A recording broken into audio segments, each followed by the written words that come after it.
3, 2, 1.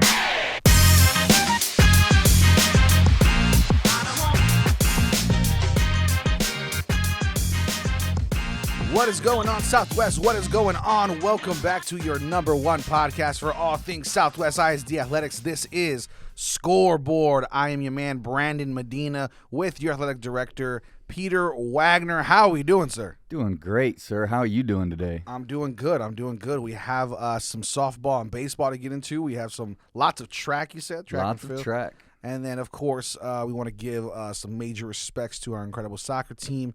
But overall, I think it's going to be a fun week in sports. We had the Fire and Armor softball game last week that Dr. Jeanette Barr, superintendent, threw out the first pitch.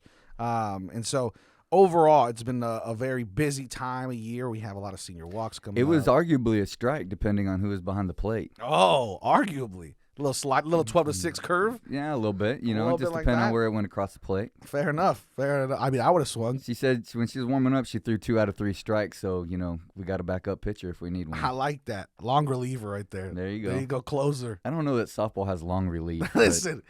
I think it's a little MLB that you got going on. Dr. Jeanette Ball's a closer. You know what I mean? I agree with that. That's what I'm talking about. But with that, let's jump right into the things. We have Southwest Soccer. Unfortunately, that season has come to an end. However, a very deep run in the playoffs. And overall, I think they have a lot to be proud of. Only lost one game the entire year into the playoffs. And then also, this is their third district championship in a row. Is that correct? Right? I think that's more than that. Oh, I'd have to check into my multi-district RC championships. Audio Sports, but yeah, multi-district championships in a row.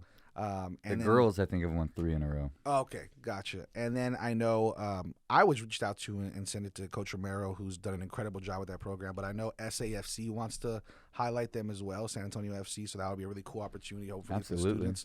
They're going to be doing a fiesta-like Champions of San Antonio little parade, and they wanted to include them, and so that was a great job. So trying to include both of those teams as well. But again, as athletic director, any last words or big words for the seniors that took this team so far? Well, obviously we got some big shoes to fill next year. You know what I mean, with Edson going and a couple of others. But lots kind of getting to the point where we reload. You know what I mean, and then you put that one really special group that.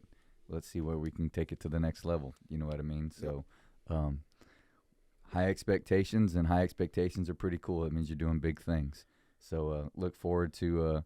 They got a lot of growing to do now. The off season comes, get better, get stronger, get faster, play some more, and get ready to roll for next year. So, looking forward to that, and really just congratulations. Sometimes you got to step back and really look at things and really be grateful and practice gratitude, you know what I mean, for the pretty awesome memories. Absolutely. And so with that, let's talk about track, Coach. We have a lot of track coming up. I know we have a lot of highlights and a lot of different things. It's going to be a busy next So week.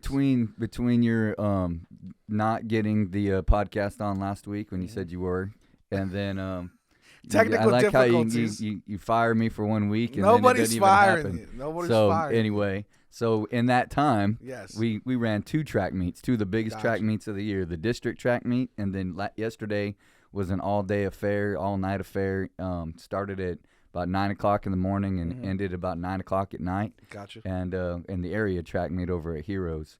So want to shout out a lot of the some of the big results for each. Start with Southwest High School, and this is the district meet, and the people we're gonna highlight are the ones who qualified for area. So this is how it works in track. So in the district meet, the top 4 finishers in each event qualify to move on to the area meet. At the area meet, that's where you play. We're going to be in the meet with 27 5A. So that's the SEISD district, MacArthur, and Alamo Heights. Okay. And so our best 4 go against their best 4. And then the top 4 in those events go to regionals next week, next Friday and Saturday.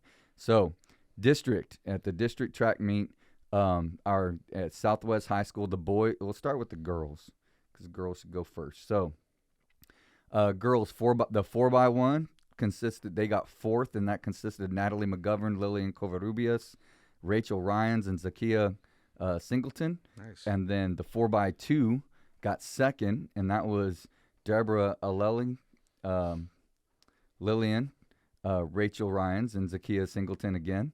And then the 4x4 got third, and that consisted of Lillian Covarrubias, Zakia Singleton, Alana Medina, and Madison Pettis. So they got third at the district meet. And then the individual ones, Madison Pettis had a heck of a meet, and yesterday she had a bigger meet.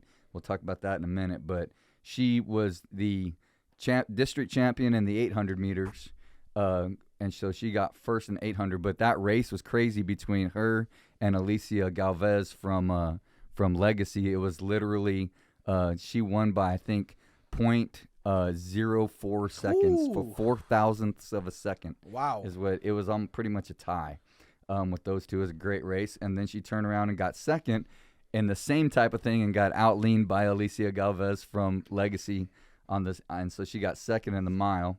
Natalie McGovern got fourth in the 100-meter hurdles, and she got third in the 300-meter hurdles. And then Zakia Singleton got second in the long jump, and Rachel Ryans got fourth in the triple jump, and Kathleen Bendeley got fourth in the pole vault. Wow. So had a great meet. So all those ladies went to the area meet yesterday.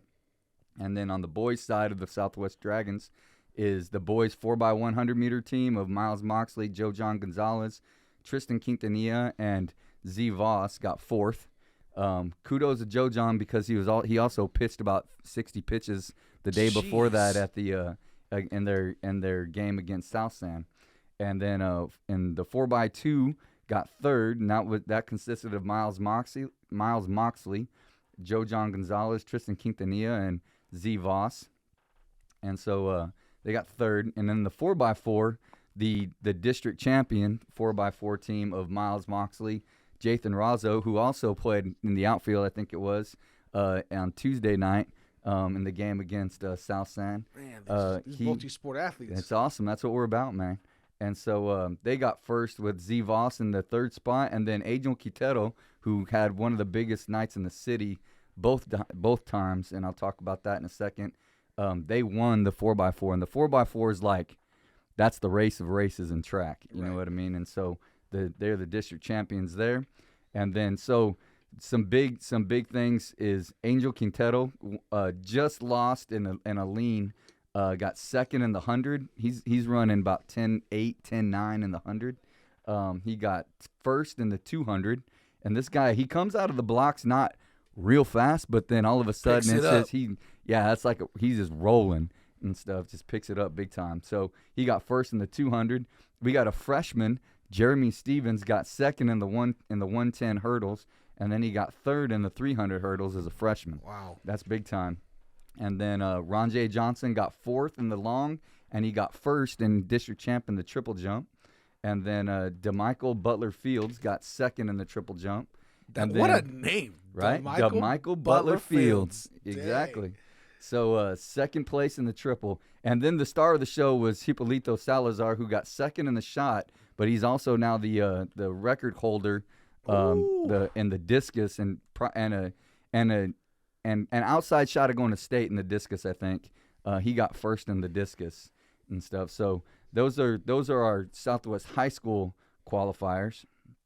And then Legacy, we'll start with the girls. And at Legacy, you have the 4x200-meter relay team got third, and that consisted of Nyla Bustamante, Jemiah Harmon, Novali Gloria, and there's one too that Novali plays shortstop for the Legacy Titans, and she played on Tuesday night in the Fire and Armor, and then turned around and qualified for area. A lot of Legacy baseball and softball players out here just going back and forth. Same thing. Now that was Southwest too. They're really doing a great job. Those coaches do a great job sharing, so those kids can get those opportunities.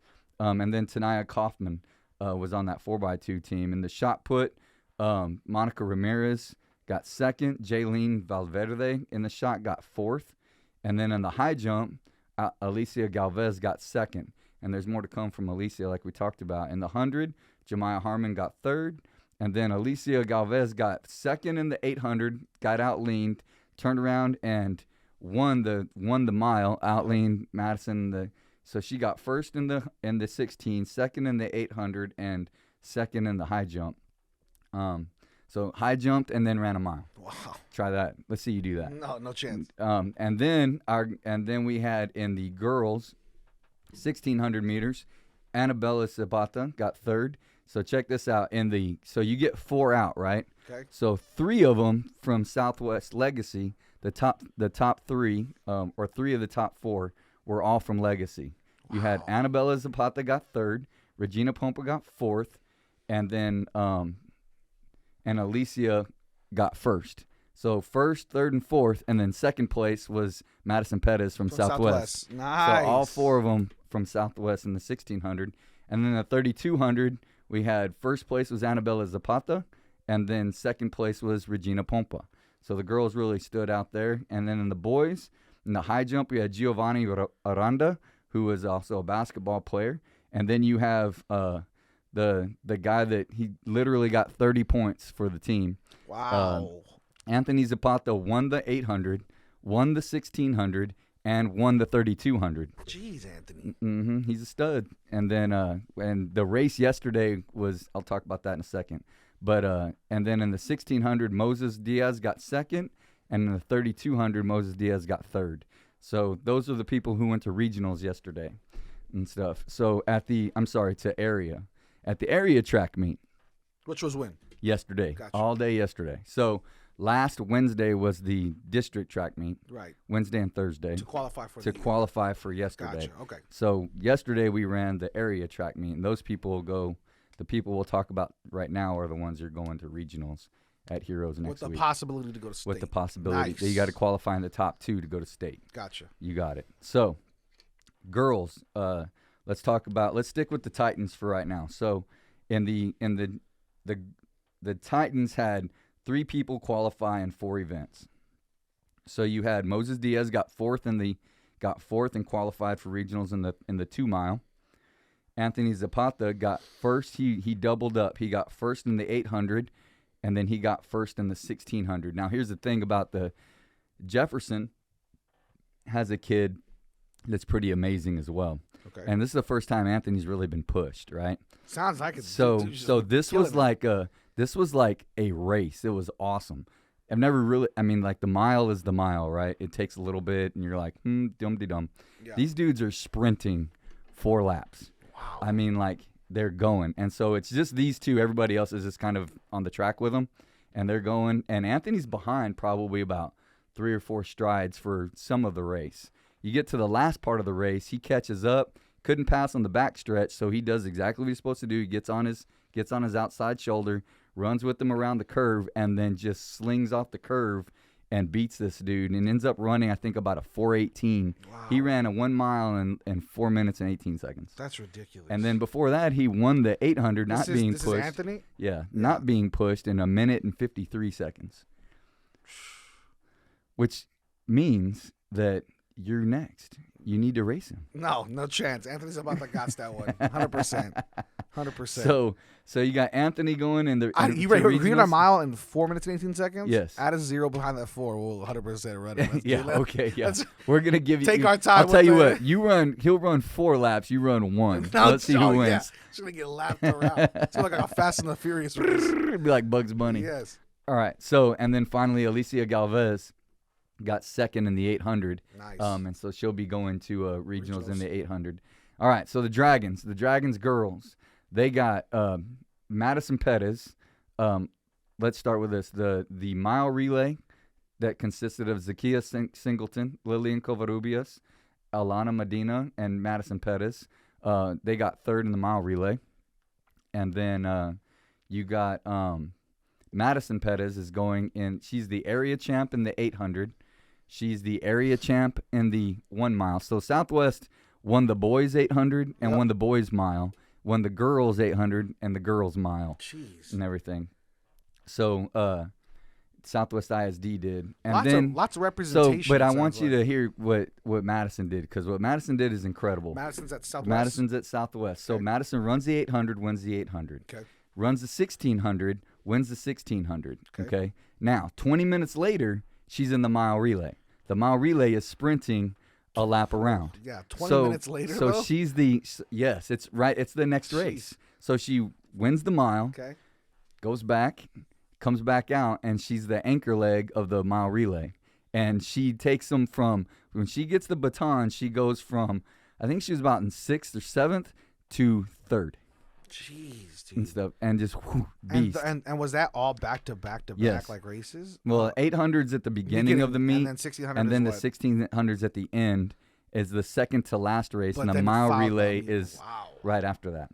So big time. That's huge. And then Natalie McGovern got a 4th in the 100-meter hurdles, Great job. and she'll be going to regionals as well. On the boys' side, had another couple big days. Let's start with the mile relay, made up of Miles Moxley, Jathan Razzo, Z Voss, and Angel Quintero. They are area champs as well. They ran a 3:29 mile relay. That was huge. Angel Quintero also was the champion. He revenged his loss in the 100 to the guy from Medina Valley. He wins the 100, wins the 200, anchors the 4x4 to win the 4x4. He went in 3 races, won all 3 races and stuff. Wow. Hippolito Salazar comes out and against the guy from Alamo Heights was the top one. He's 2nd or 3rd coming in. Comes out, throws 50 feet 6.5 inches, and wins the shot. Comes out on his first throw, throws 172 feet even in the discus. Wins the discus by about 33 feet. Wow. And everything. So 2-time champ there. And then you got DeMichael Butler got 3rd, and Ron J. Johnson got 4th, and they both 3rd and 4th in the triple jump. So those guys are going to regionals as well, and everything. Lots of representation. It sounds like at the regional. And then like I said, at Legacy, you got we got 2 that are probably true, 2 or 3 that are legit state hopefuls and stuff. And so when you go to regionals, the people you're competing against are the best of the Leanders, Yep. all the Leander schools, Liberty Hill, Lockhart, and then Canyon and Smithson Valley, all those guys, Wagner, Vets Memorial, and then you got all the schools down in the valley that are coming up too, plus our kids. Wow. So, but I think Hippolito, I think Polo's got a shot in the discus. I think he'll be one of those. And then obviously Anthony is the front runner in the 800 and possibly the mile. Wow. And stuff to go to state. That's awesome, man. Well, congratulations to all of the students that were mentioned. Please, again, continue to share the podcast with those who know the students, and we want to make sure that they hear this recognition, they're able to hear themselves. I know we had somebody mention to you that they were able to. Yeah, I was at the regional tennis. I was at the regional tennis tournament in Corpus last week, and Kiki, one of the tennis, she's like, Coach, that was really cool that you mentioned that you guys mentioned us in the podcast. Nice. And stuff. And Yeah. I was like, yeah, that's what we're about. Absolutely. So That's please, what this thing's here for. Exactly. Please share this. Make sure you share it with the family, friends, all that good stuff. We want this podcast to reach as many people as possible. Again, we are available on all platforms, whether it's Spotify, Apple Music, YouTube, wherever you listen to podcasts, we are available. But before we go, softball. We want to mention softball a little bit. So we got a softball regular season ended. Yep. And the regular season ended with the Dragons tied for 2nd with Medina Valley, of course, because I feel like that's what we do. And so we are playing a seeding game. So we're playing them for the 2nd seed on Friday at 6 o'clock at Somerset. And then that game, whoever wins that game will match up with somebody from the SASD, MacArthur, Alamo Heights, depending on how that looks. Looking like probably if we lose, we probably play MacArthur. Okay. If we win, then we'll play either like Burbank or So I know or something. is MacArthur pretty solid at softball? I know they're really good at baseball. Yeah, There's a lot of MacArthur's pretty good. We've played them twice already. Yeah. We went out of town and somehow ended up playing them. And I think that one went to extra innings, and we played them in our tournament. That one went to extra innings. It's gonna be we lost tough twice first in round. we lost twice in extra innings. Yeah. So we'll see how that goes. But all winnable games, and so they're playing on Friday at 6 o'clock at Medina Somerset, Valley, right? Medina Valley. Yep. And then our baseball team is in a big time fight to make the playoffs. Yep. They're in a 3-way tie for 3rd right now at 7-5. Medina Valley is 8-4. Right now, McCullum's really taking it, but Good old Medina Valley, always there. And what it looks like is if it plays out the way it maybe should, then it would be us playing another seeding game with Medina Valley for second. Jeez. Now that's assuming the Dragons play Harlandale tomorrow night, and then they play the Fire and Armor at Legacy on Tuesday, or it's either Monday or Tuesday, and then the other two, and then everybody else either plays each other, or they got to play McCollum or something like that. So somewhere in there, somebody's losing a couple, and so the Dragons have, if you look at the standings, at least the Dragons have the easier road. Yep. Obviously, I mean, Legacy already beat one of the top teams and everything, so they can beat any of them at any time, and they've been playing a lot of close games. So they're gonna have to come out and play and stuff. The game against South Sound was huge. Yep. It was a really close one. So good games, good things coming up to wind down the high school season as we get ready to go into the baseball and softball playoffs. Yeah, it's been a busy one, but we want to wish our baseball and softball teams a good luck. We want to wish all of our regional contestants for track and field great luck as well. Again, thank you guys for listening. Please share YouTube, social media, Spotify, Apple Music, Anchor, wherever you find your podcast. Please feel free to share. We're on Amazon, Google Play. I mean, we are everywhere. So you got to really try to miss us, if anything. So please go ahead and share with family and friends, and make sure these students are hearing their great names being shouted out and called out, because they're doing an awesome job. So with that, for Peter Wagner, I am Brandon Medina. This was the Scoreboard Podcast. We thank you for your time, and we thank you for listening. And like always, we are Southwest.